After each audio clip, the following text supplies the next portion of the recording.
What happens when love collides with an institution that forbids it? This Valentine's Day, let me tell you about a love story so powerful it had to be hidden. This is the story of Peter Abelard and Héloïse d'Argenteuil. In the early 1100s, Peter, a philosopher, was brilliant, controversial, and unstoppable in debate.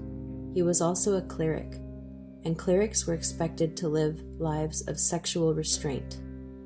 He then met Héloïse, young, fiercely intelligent, one of the most educated women of her time.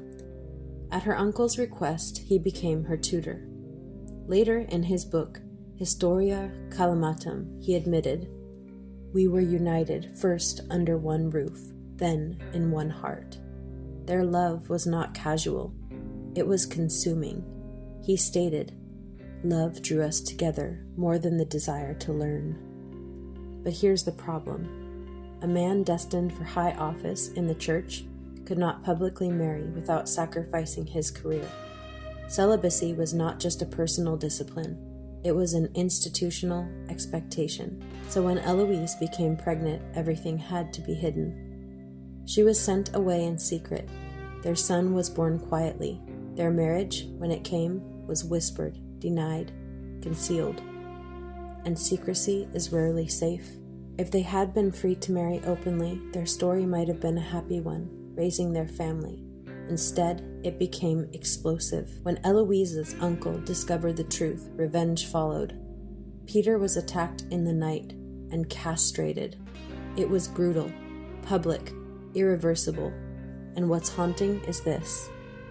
The catastrophe was born from concealment, a love forced underground, a marriage denied in public, a relationship that had to exist in the shadows because of a system they could not control or escape. After the attack, Peter entered monastic life. He interpreted his suffering as divine punishment, a lesson in humility. He tried to bury passion under obedience, but even inside the monastery, conflict followed him. He criticized fellow monks for their hypocrisy. He questioned traditions. His writings were condemned. At one point, he was forced to burn his own theological work.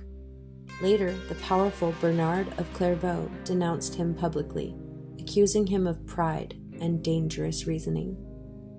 Peter wrote that misfortune pursued him everywhere. Yet the church that demanded restraint did not eliminate desire. It simply drove it inward. Years later, Héloïse wrote to him again. By then, she was abbess of a convent he had founded. She had obeyed, taken vows, lived faithfully, but her heart had not changed. She confessed, "Even in sleep, I find no respite. The images of our pleasures pursue me." She then admitted something even more startling. "When I pray, it is not to God that my thoughts turn, but to you." In the 12th century, these words written by a nun are both stunning and heartbreaking. Her struggle reveals something timeless. You can regulate behavior, but you cannot command the heart. Peter's reply was restrained, almost painfully so. He urged her not to cling to what they had lost, but to transform it. He wrote that their love must now become spiritual, directed toward God, not memory. He reminded her that earthly attachment had led them into suffering, and that true devotion required sacrifice. Where she remembered passion, he spoke of repentance. Where she spoke of longing, he spoke of salvation. They never saw each other again. Only letters filled with theology, regret, restraint, and something that never fully died. Peter died in 1142, worn down by controversy and years of conflict. Héloïse lived on for decades.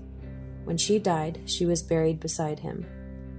Today in Paris, visitors still leave letters at their tomb, as if hoping that somewhere beyond vows, beyond shame, beyond centuries, they are still speaking to each other.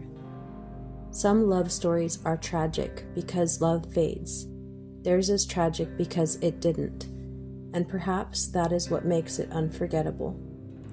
Let's not forget to be thankful when in the vast sea of chaos this world serves us, we find a love so great it endures beyond even separation or death. Happy Valentine's Day.